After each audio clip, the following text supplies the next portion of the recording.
નમસ્કાર મિત્રો, કિસાન સમાચાર ચેનલમાં તમારું ખૂબ ખૂબ સ્વાગત છે। દેશ, દુનિયા અને ગુજરાતના તાજા, મોટા અને સૌથી મહત્વપૂર્ણ સમાચાર જાણીએ તે પહેલા તમે ચેનલમાં નવા હોય તો ચેનલને જરૂરથી સબસ્ક્રાઇબ કરીને વિડીયો લાઈક કરી દેજો।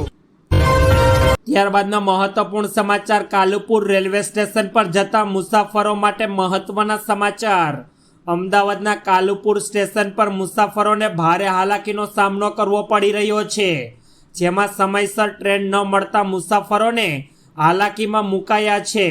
વેકેશનને લઈને વતનમાં જતા યાત્રિકોની સ્ટેશન પર ભીડ જામી છે, જેમાં સમયસર ટ્રેન ન મળતા યાત્રિકો પ્લેટફોર્મ પર જ સૂવા માટે મજબૂર બન્યા છે।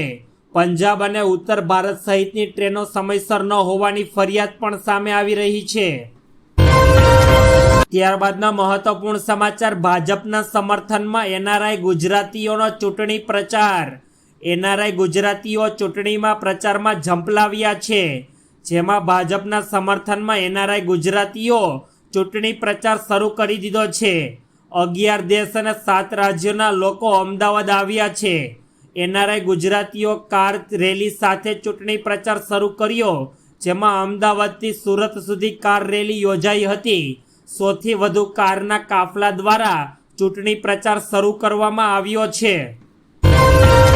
ત્યારબાદના અગત્યપૂર્ણ સમાચાર, રાજ્યમાં આગામી 3 દિવસ તાપમાનમાં મોટો ફેરફાર।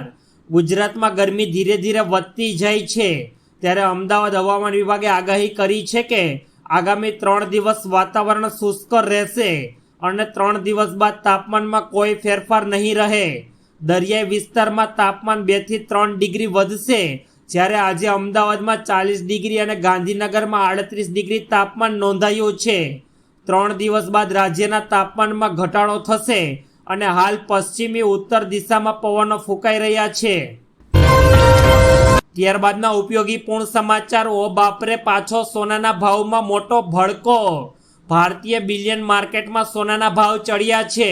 ઇન્ડિયન બિલિયન એન્ડ જ્વેલર્સ એસોસિએશનની અધિકૃત વેબસાઇટ મુજબ 24 કેરેટ પ્યોરિટીવાળું 10 ગ્રામ સોનું આજે 621 રૂપિયા ઉછળીને 72,219 રૂપિયાના સ્તર પર પહોંચ્યું, જ્યારે 22 કેરેટ પ્યોરિટીવાળું 10 ગ્રામ સોનું 570 રૂપિયા ચડીને 66,153 રૂપિયાના સ્તરે પહોંચ્યું।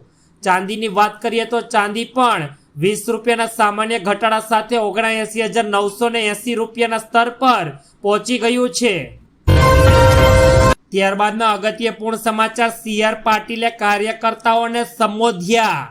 ભાજપ પ્રદેશ પ્રમુખ CR પાટીલ આજે અરવલ્લીના મોડાસા ખાતે પહોંચ્યા હતા। આ કાર્યક્રમ સ્વામિનારાયણ મંદિરના હોલમાં યોજાયો હતો, જેમાં મોટી સંખ્યામાં બૂથ સમિતિના પ્રમુખ અને કાર્યકરો ઉપસ્થિત રહ્યા હતા, જેમાં CR પાટીલે કાર્યકર્તાઓને સંબોધન કર્યું હતું। આ કાર્યક્રમમાં ભીખુસિંહ પરમાર અને સાંસદ દિલીપસિંહ અને શોભના બારૈયા પણ ઉપસ્થિત રહ્યા હતા।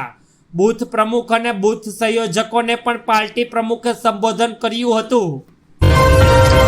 ત્યારબાદના બીજા અગત્યપૂર્ણ સમાચાર પદ્મનીબાને લઈને સામે આવી રહ્યા છે। રાજકોટથી રાહુલ ગાંધીના નિવેદન પર પદ્મનીબાની પ્રતિક્રિયા સામે આવી ગઈ છે, જેમાં પદ્મનીબાએ જણાવ્યું છે કે રાહુલ ગાંધી તેમના શબ્દો પાછા ખેંચે।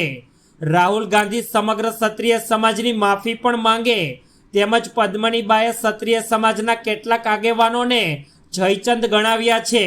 તેમણે જણાવ્યું છે કે આવા જયચંદોને કારણે જ ક્ષત્રિય સમાજ 20 વર્ષ પાછો ગયો છે। સંકલન સમિતિનો વિરોધ કર્યા હોવાની પણ અફવા ફેલાઈ રહી છે।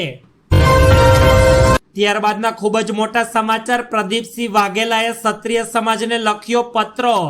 ભાજપના પૂર્વ મહામંત્રી પ્રદીપસિંહ વાઘેલાએ ક્ષત્રિય સમાજને એક પત્ર લખીને સોશિયલ મીડિયામાં વાયરલ કર્યો છે, જેમાં પ્રદીપસિંહ સમાજને અપીલ કરી રહ્યા છે કે ક્ષત્રિય સમાજ ભાજપને સમર્થન કરે।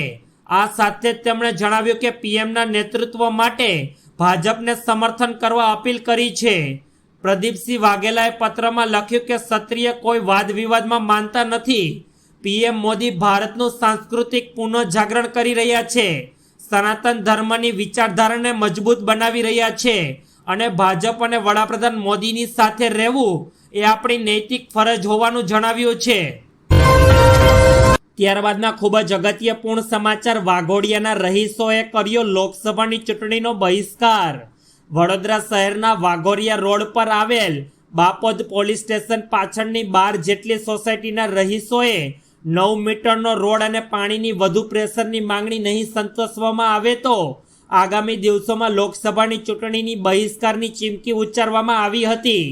બેનર લગાવવાની સાથે જ પોલીસે તે ઉતારી લીધા હતા અને સ્થાનિકોએ પોતાની સોસાયટીમાં જઈને આ સમસ્યા અંગે ઉગ્ર વિરોધ નોંધાવ્યો છે. કોર્પોરેશનને અનેક રજૂઆત કરવા છતાં પણ આજ દિન સુધી રોડ બન્યો નથી. ત્યારબાદના બીજા સૌથી મોટા સમાચાર પોરબંદરમાં એનસીબી અને ગુજરાત એટીએસનું મોટું સર્ચ ઓપરેશન. ગુજરાત એટીએસ અને એનસીબીની ટીમે આજે પોરબંદરમાંથી 90 કિલો ડ્રગ્સ ઝડપ્યો છે. મિત્રો, એક ખાનગી ઇનપુટને આધારે તમામ ઓપરેશન પાર પાડીને 14 પાકિસ્તાનીઓ ઝડપાયા છે. આ સમગ્ર ઘટનાને લઈને એટીએસે વધુ તપાસ હાથ ધરી દીધી છે. અંદાજિત 600 કરોડ રૂપિયાનું ડ્રગ્સ જપ્ત કરાયું. જપ્ત પાકિસ્તાનની બોટ ચાલકે એનસીબીની બોટ પર ચડવાનો પ્રયાસ કર્યો હતો. એનસીબીના વળતા હુમલામાં પાકિસ્તાની બોટ ચાલક ઇજાગ્રસ્ત થયો અને 78 પેકેટમાંથી 86 કિલો ડ્રગ્સનો જથ્થો જપ્ત કરાયો. પાકિસ્તાનીને તાત્કાલિક ડિટેન કરાયો અને સમગ્ર ઘટનામાં ફાયરિંગ કરવામાં આવ્યું છે અને પાકિસ્તાનની બોટ જપ્ત કરીને પોરબંદર લવાઈ છે. ત્યારબાદના અગત્યપૂર્ણ સમાચાર. રક્ષા મંત્રી રાજનાથસિંહ ગુજરાતના પ્રવાસ પર. રક્ષા મંત્રી રાજનાથસિંહ ગુજરાતમાં સભા ગજવશે, જેમાં આણંદ ભાવનગરમાં રાજનાથસિંહ પ્રચાર કરશે. તેમાં અમદાવાદમાં 12 વાગે રાજનાથસિંહ પ્રેસ કોન્ફરન્સ કરશે. તેમજ અમદાવાદમાં ઉત્તર ભારતીય સંમેલનમાં હાજરી આપશે, જેમાં 2 વાગે ઉત્તર ભારતીય સંમેલનમાં રાજનાથસિંહ હાજર રહેશે તથા આણંદમાં 4:30 વાગે રાજનાથસિંહ જનસભાને સંબોધન કરશે તથા અમદાવાદમાં ઉત્તર ભારતીય સંમેલનમાં પણ તેઓ હાજરી આપવાના છે. ત્યારબાદના અગત્યપૂર્ણ સમાચાર. હર્ષ સંઘવીએ કોંગ્રેસ પર કર્યા આકરા પ્રહાર. સુરતમાં ગૃહ રાજ્યમંત્રી હર્ષ સંઘવીએ કોંગ્રેસ પર પ્રહાર કર્યા, જેમાં હર્ષ સંઘવીએ જણાવ્યું કે રાજા રજવાડાઓ વિશે કંઈ પણ કહેવાનો શહેજાદાને કોઈ પણ હક નથી. બેફામ નિવેદન રાહુલ ગાંધીએ કર્યું છે. કોંગ્રેસ નિજામ અને નવાબ મુદ્દે તદ્દન મૌન છે. કોંગ્રેસ દેશના લોકોને લૂંટી રહ્યું છે, જ્યારે પરસોત્તમ રૂપાલાએ રાજા રજવાડા મુદ્દે તેમના નિવેદન બદલ માફી માંગી ચૂક્યા છે. સમાજની વાતમાં રાજકારણ ન આવવું જોઈએ તેમ પણ હર્ષ સંઘવીએ જણાવ્યું છે. ત્યારબાદના અગત્યપૂર્ણ સમાચાર. આવતીકાલથી માર્કેટમાં તેજી કે મંદી રહેશે, જાણો નિષ્ણાતોનો રિવ્યુ. ઘરેલું સ્તરે ચોથી ત્રિમાસિકના પરિણામ શેર્સને વિશેષ દિશા આપશે. સારા પરિણામને આધારે ઘણા શેરોમાં ઉછાળો જોવા મળી શકે છે.